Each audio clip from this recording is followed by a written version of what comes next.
I don't use the GVAA guide for setting my VO rates. And somebody else, blasphemy, heresy, burn him at the stake. The GVAA guide, Global Voice Acting Academy, is, I guess, considered the gold standard for non-union VO talent, especially in the US.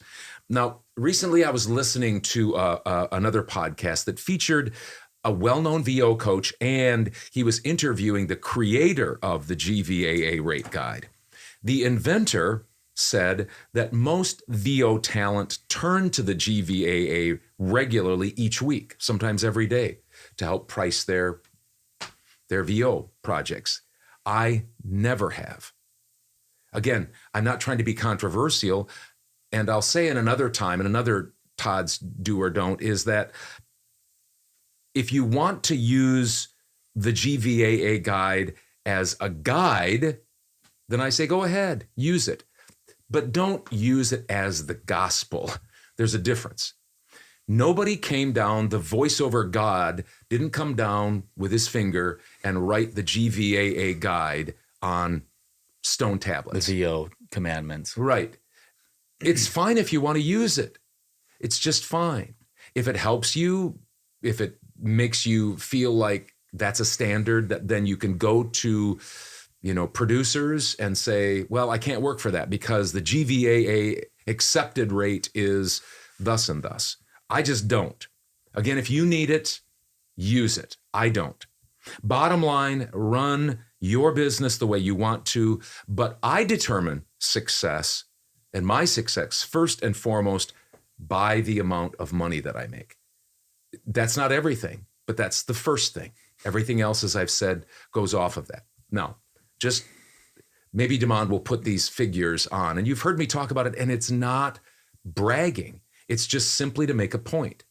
In 2016, I made $137,000. 2017, $201,000. 2018, $211,000. 2019, $231,000. 2020, $329,000. 2021, $318,000. And this year, 2022, $331,000. So I don't need the GVAA guide to tell me that this is how you're going to have a successful business. Some might say, Todd, if you use the GVAA guide, you would have probably made thousands of more dollars because you would have upped your prices.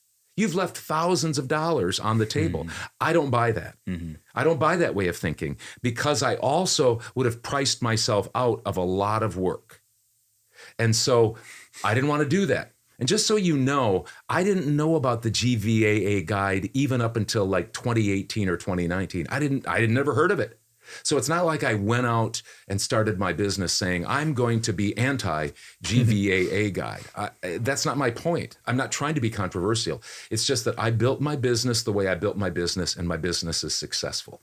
And so if you can do the GVAA guide and make more than I can, I'd listen to how you're doing it right away. Mm-hmm. If you make close to what I make, call me up, text me, comment, because I'd like to know what you're doing because I might change my way. Well, the GVAA guide is fine, but please, please don't be a moralist and say that I'm being selfish if I don't use the GVAA guide or I'm hurting the industry. And I want to talk more about that in the coming weeks about some of those things. Again, I'm not trying to be controversial. I know it is controversial because there's a lot of people that feel very strongly, and I didn't know that up until just a few years ago. They feel very strongly about this because it's tearing down the industry the way I do my business.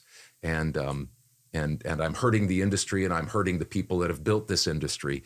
And so they can have that opinion, but just be careful because I don't have the opinion of you that you have to do your business just like I do. I'm not saying you're wrong for using the GVAA guide. If that's best for you, go ahead and use it. If you make as much or more money or as much money as you want to, go do it.